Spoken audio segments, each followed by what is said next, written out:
Hello, my name is Les Hedman. I'm the CEO of Helix Health and Wellness, and I'm here with my colleague, Brad Becker from doc&i. Brad and I are actually colleagues from Matter, which is the new Chicago Health Technology Incubator, and we're here today to talk about health and technology on our Health and Technology series. So, Brad, please introduce yourself. Well, good morning. My name is Brad Becker. I'm the co-founder, CEO of doc&i, which is a transparency tool that allows physicians and patients for the first time to know the true out-of-pocket cost that they're expected to pay for their medications before they actually get to the pharmacy. Outstanding. So, Brad, how did you and your partner identify the need? So my background, Les, was in the pharmaceutical industry. Worked for a large pharmaceutical company. And the problem that we saw day in and day out was that physicians and their staff truly did not know the cost of their medications that they were prescribing for their patients until that patient got to the pharmacy. And that was a problem not only for the patient who experiences sticker shock, might not be able to fill their medication, but it was a major problem for the physician and their staff as well, dealing with callbacks from that patient, counseling patients around costs, talking to insurance companies. And it really just clicked that Mark and I, my co-founder, going into these doctors' offices every day and seeing them prescribe multiple medications daily. Why are they not aware of these costs and coverage of a medication when they're prescribing that medication? It seems really basic, and I'm sure we've all experienced that going to, one of our retail pharmacies and, really having shock on something that we need or oftentimes can't do without. Definitely. It's one of the only products out there that you really can't comparison shop and know the cost until you're in that vulnerable moment where you're being rung up at the counter. It's a terrible thing for the patient, for society as a whole due to non-adherence, and for that doctor and staff who really wants to better care for their patient and cannot truly care for their patient when they're not aware of cost or coverage when prescribing a medication. Goodness. So I guess that brings us to our first, real question regarding the pharmacy industry. And what do you see as, some of the real big innovations? Yeah, great question. And it's a shame because I feel like healthcare and the medical industry has just been slow to adapt and innovate. But I really believe we're on that cusp of change. And two things that I see in the future and currently that are changing. One is the specialty market in pharmaceuticals. So you'll see a lot of these specialty medications for specific chronic or high-cost disease states really increasing, as well as something called pharmacogenomics, where in the future medicine will be based on our specific genotype. Wow, are we really that close? I believe in the next couple years we'll start to see that, and that'll influence how doctors really are able to treat their patients. No, we fully embrace that same concept of individualized medicine. One size fits all in some scenarios, but definitely not when it comes to your health.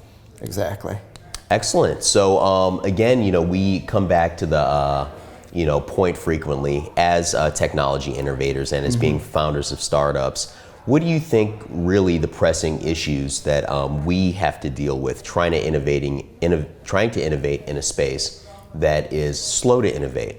Yeah. So there's a couple things. One is the status quo. And you have the bureaucracy of large health systems and how everyone's interconnected, and it's difficult to move one when you have to touch multiple other vectors or verticals to influence that. And the other thing we see is patients. There's such a prevalence of diseases that could be controlled from patients on their own, diet and exercise. Exactly. You see such an increase of diabetes, hypertension, huge costs that we as individuals could control on our own, and just changing those habits is very difficult. And then as well, the lack of transparency. That, whether it's going for a checkup, having a procedure, needing to go to the ER, or even just picking up a medication at the pharmacy where doc&i comes in, not knowing that cost is impacting patients' ability to have these procedures and do things that will improve the quality of their life, improve their health, and reduce the costs nationwide of healthcare. I totally agree. It really seems that these are really basic, practical, and pragmatic approaches to something that affects just about everybody. Yes. So with the difficulties that we've talked about, and I know we have had this conversation before, what really inspires you or motivates you to be an entrepreneur?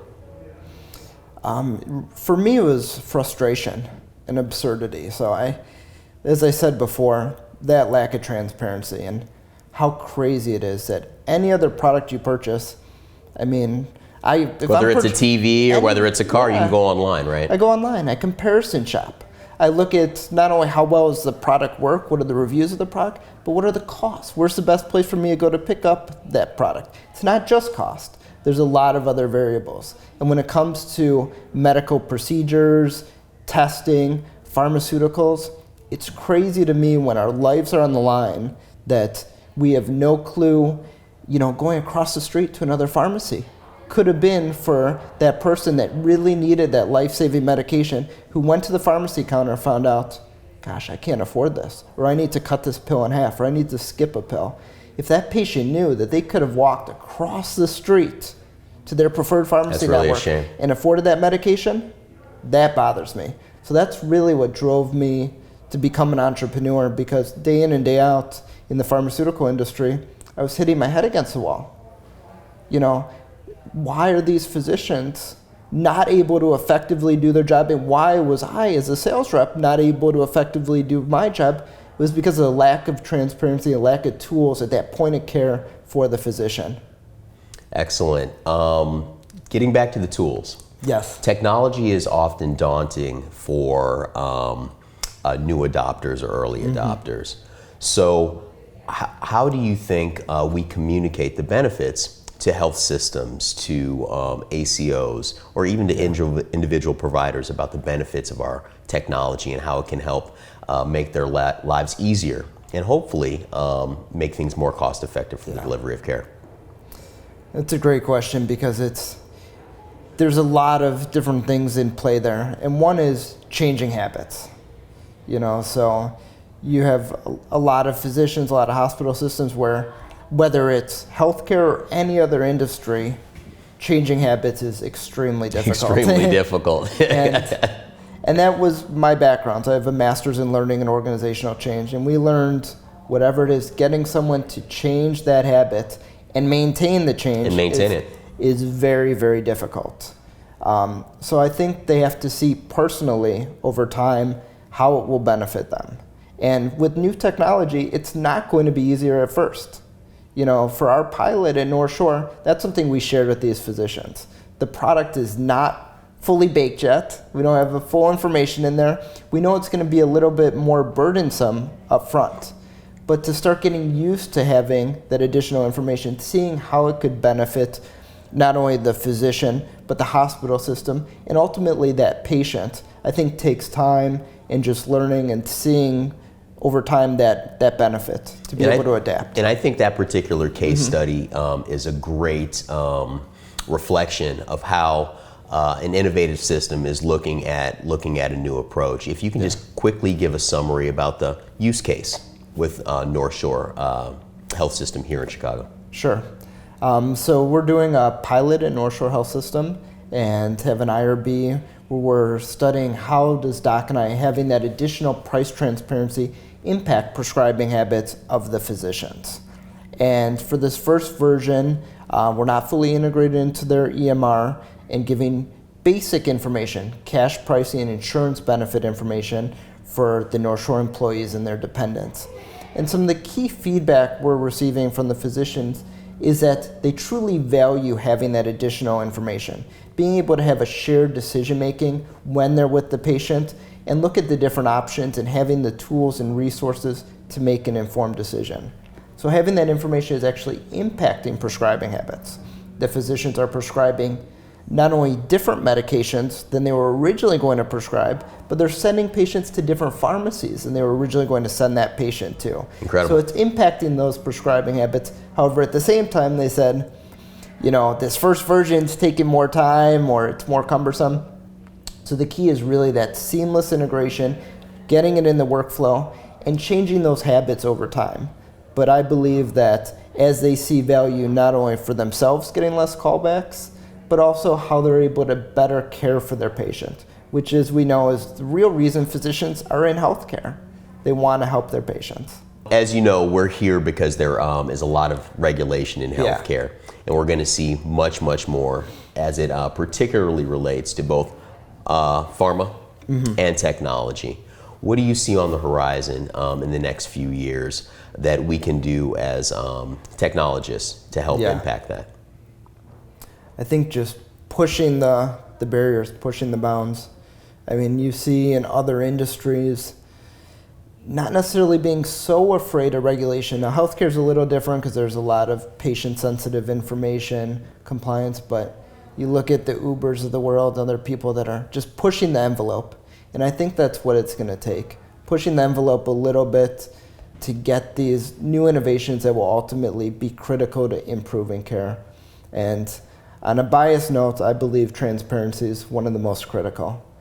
To have some of these big companies to be willing to share information that, it might be a little painful at first, but we know in the long run that it's going to help everyone, whether that be the pharmacy, whether it's the payer, the PBM, the hospital system, the patient, the provider. Transparency is only good for all of us. I agree, and as you know, and as you just noted, there are so many players, and there is so much at stake, and we want to make sure that affordable healthcare is a reality for us all. Brad, this has been a great conversation. We look forward to having you back and getting an update with your pilot at North Shore. I think that having a perspective from something that touches us so intimately as pharmaceuticals and prescription medication is definitely a great point to focus on in our Health and Technology series. So again, this is Les Hedman, CEO of Helix Health and Wellness, with Brad Becker from doc&i, and we thank you all for joining us today.